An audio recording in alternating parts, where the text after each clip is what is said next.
Hello there, ladies and gentlemen, I am the CHALL and welcome to another video, and today Chall Chats Transfers, Chall Chats the Premier League. 3 important deals, 1 out and 2 in, involving the Premier League. We're talking Mason Mount to United, we're talking Timber to Arsenal, we're talking Loftus-Cheek to AC Milan today. Please do like, comment, subscribe, click notification bell to know this YouTube video. And for now, guys, let's get straight into this one. Starting off with Mason Mount to Manchester United. Now, it's important to mention that the facts and stats from these 3 deals all involve Fabrizio Romano, so shout out to big old Fab. And let's get straight into this one. So Mason Mount to Manchester United. Seems like Here We Go isn't far away. Fabrizio Romano says Manchester United agree the £60 million package for Mason Mount with Chelsea. Personal terms agreed weeks ago, and these face-to-face talks between the 2 clubs made it clear the agreement is done. Mount becomes a United player, and they never left the race, says Fabrizio Romano. Now then, Mason Mount to Manchester United. Do I think it's a good deal? I think time will tell. I think that Mount still has some potential in him, but I think that it's going to take a manager like Ten Hag to really get the best out of him. I think when you look at the type of player he is, on his best day he can be creative, he can make things happen. You see him as a central midfielder, as a playmaker, making things happen, getting involved in the creative side of the final third. Or you see him as that attacking midfielder, mainly as that number 10 role. And when you look at the players that are ahead of Mason Mount in this United team in those particular roles, and I'm thinking of 2 players in particular, Bruno Fernandes as the number 10 and Christian Eriksen as that playmaker next to Casemiro. I don't think Mount at this particular point in time gets ahead of either of them. I think that Mount will have to earn his place. Yes, the £60 million price tag in this deal is, great, and I'm sure that's good for him. Money isn't everything, and, you can only, no offence to him, but look at Harry Maguire. Money isn't always going to give you a great player. And I'm not saying Harry Maguire's not a bad player at all. I think he's had a really bad spell at Manchester United, and I think he needs a refresh somewhere else. I think certain players at certain points in time need a refresh, and they just weren't working at certain clubs. It's not that they're bad football players, they just don't work at certain places. And whether that's their own fault or the club's fault or a combination of many different factors, it just doesn't work out. And I think that Maguire at United don't work out. I think Mount to United could work out, but he has to earn his place ahead of Bruno, ahead of Eriksen, etc. But I think that there's room to really grow him, and we'll see what United do with him.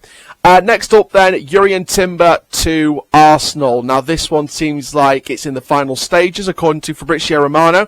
Now at the final stages, no medical been scheduled yet, and there's still some details to clarify between Arsenal and Ajax.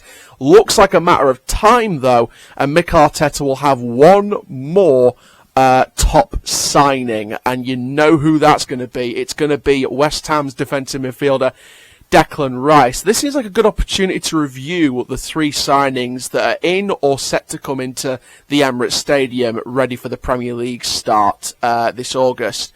First of all, Kai Havertz. I've said all along, I don't think he gets ahead of Odegaard. I think he's a bench player at the moment unless he earns his place. Can Arteta develop him like he's developed other younger players? Yes, I think he can. But I think that right now, right at this moment in time, I don't have much confidence that Havertz can thrive at Arsenal in terms of being a starter week in, week out. I see him only, at the minute, on paper, and this might be brutally honest and harsh, but at the moment, I only see Havertz featuring in the early stages of the Europa League, or the Champions League now, obviously, for Arsenal. I think if Arsenal was still in the Europa League, he would feature in the group matches and some of the knockout matches. With this being the Champions League, I would see Havertz featuring in the Champions League group stages. I see him becoming a sort of impact sub in a Champions League knockout game. I see him starting some Premier League games if they decide to play certain people in the group stage of the Champions League. So I think he just comes in every now and then in certain games. I think he'll start at least half the games this season, but I don't think he will get involved in every single game this season. And I think that's purely and simply because of the fact that Odegaard is a better player on paper. Timber, hybrid, versatile, good defensive player, a solid defensive signing for Arsenal, which looks like it's going to be over the line at some point in time before the start of the season. Like I said, hybrid, works certain ways, ticks certain boxes. I think defensively he's solid, he's structured. I think he's a decent player on and off the ball. I think that his physical attributes are decent and very, very good. And I think he'll combine his duties with certain roles. I think he'll perform certain tasks at Arsenal. Does this warrant the exit of Partey and Xhaka, especially with Declan Rice coming in or looking to be coming in now? I would say yes. I think Xhaka will be given the green light to go now. I think Partey will be given the move either to Europe or Saudi Arabia. So I think it's going to be very interesting to see what Timber's role will be week in, week out at Arsenal, whether it will be, obviously we know he'll be starting or competing to start. Will he be in the back four? Will he be in the defensive midfield? I think it's going to be very interesting to see indeed. And finally then, Chelsea and AC Milan seem to have agreed a contract for Ruben Loftus-Cheek to go to Milan. A club statement, according to Fabrizio Romano, is expected at some point soon. If it's not already out by the time this video's gone out. At the time of recording this, the club statement has not yet been revealed by AC Milan. But AC Milan getting Loftus-Cheek, I think that could be a smart one, you know. I think Serie A is a slower league than the Premier League. I think that, you know, that he's coming to a division which is much, much slower, but I think he can develop a lot quicker.